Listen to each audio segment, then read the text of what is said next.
മാറ്റം മാധ്യമപ്രവർത്തകർ AMM എന്നുള്ള വിളി മാറ്റി അമ്മ എന്നുള്ള വിളി ഞങ്ങൾക്ക് തിരിച്ചു വരും എന്നുള്ള പ്രതീക്ഷ ഞാൻ മുന്നോട്ട് വയ്ക്കുകയാണ്. ഹേമ കമ്മിറ്റി വന്ന സമയത്ത് ഈ എന്തൊക്കെയാണ് മോശം രീതികൾ സിനിമയിൽ നിലനിൽക്കുന്നതെന്ന് പറയുന്നത് ഒരുപക്ഷെ എല്ലാവർക്കും ഒരു തിരിച്ചറിവായിരുന്നു കാണാം. എല്ലാ സംഘടനകളിലും മാറ്റം വരുന്നതിന് മുമ്പ് തന്നെ അമ്മയിൽ ഈ മാറ്റം വന്നതിൽ ഞാൻ വളരെയധികം സന്തോഷിക്കുന്നു. തമാശയായ ഒരു ആരോപണമാണ് ശ്വേതയ്ക്ക് നേരെ വന്നത് എന്ന് തോന്നിയാലും അത് പോക്സോ കേസായിരുന്നു.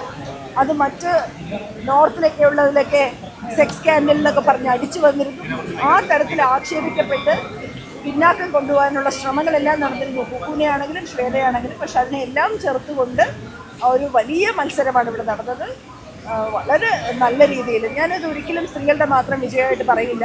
എല്ലാവർക്കും കാര്യങ്ങൾ ബോധ്യപ്പെടുത്തുന്നതിൻ്റെ അടിസ്ഥാനത്തിലാണ് ശ്വേതയും കുക്കും ജയിച്ചിരിക്കുന്നത്.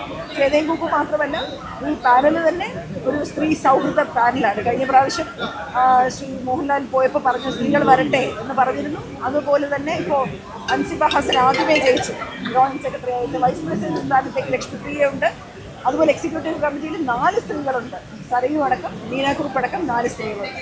വലിയ മാറ്റത്തിൻ്റെ തുടക്കമായിട്ട് ഞാൻ കാണുന്നു. ഹേമ കമ്മിറ്റി വന്ന സമയത്ത് ഈ എന്തൊക്കെയാണ് മോശം രീതികൾ സിനിമയിൽ നിലനിൽക്കുന്നതെന്ന് പറയുന്നത് ഒരുപക്ഷെ എല്ലാവർക്കും ഒരു തിരിച്ചറിവായിരുന്നു കാണാം. ഇങ്ങനെയൊക്കെ നടക്കുന്നുണ്ടോ, നിങ്ങളൊക്കെ ഇതൊക്കെ അനുഭവിക്കുന്നുണ്ടല്ലോ, അതിൻ്റെയൊക്കെ ഒരു തുടക്കമായിട്ടാണ്, ഒരു മാറ്റമായിട്ടാണ് ഞാനതിനെ കാണുന്നത്. എല്ലാ സംഘടനകളിലും മാറ്റം വരുന്നതിന് മുമ്പ് തന്നെ അമ്മയിൽ ഈ മാറ്റം വന്നതിൽ ഞാൻ വളരെയധികം സന്തോഷിക്കുന്നു. ഈ മാറ്റം മാധ്യമപ്രവർത്തകർ AMM എന്നുള്ള വിളി മാറ്റി അമ്മ എന്നുള്ള വിളി ഞങ്ങൾക്ക് തിരിച്ചു വരും എന്നുള്ള പ്രതീക്ഷ ഞാൻ മുന്നോട്ട് വയ്ക്കുകയാണ്.